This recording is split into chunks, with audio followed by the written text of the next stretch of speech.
The tempo of the offense, is it where you want it to be at this point? Obviously, we'd like to play a little faster. Right now, our focus is playing right. Execution. We'll worry about tempo later.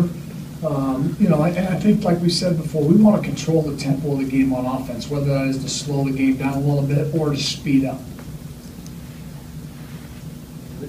Doug, Brady said he'll have a decision tomorrow on the starting quarterback. What's going into that decision? Well, I think there's a lot that goes into the decision of who plays quarterback, and both guys have done an outstanding job of preparing and practicing and competing, and so we talked about all along. We wanted every position on our team is we want to have competition, we want to compete and challenge every day. Whichever one is in there, obviously, the turnover message I would think has to be reinforced. Definitely. I mean, we start from base premise of what we talked about.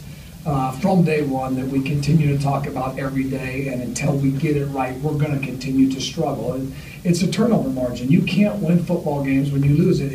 It's the one telling statistic in all of football over time. You lose a turnover margin week in and week out, you're going to struggle to have a good football team.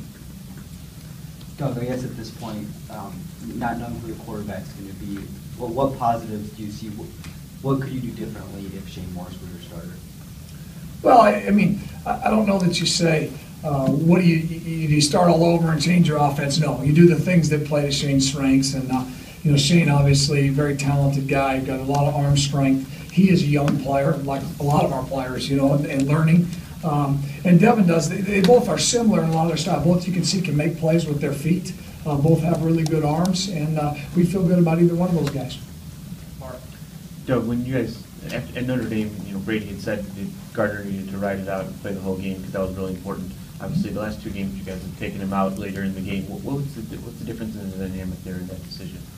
Well, I think that in last game it was important for Devin to take a step back at that point in time after the interception and get a view from the sideline of what was going on. So we talked about, hey, take a step back.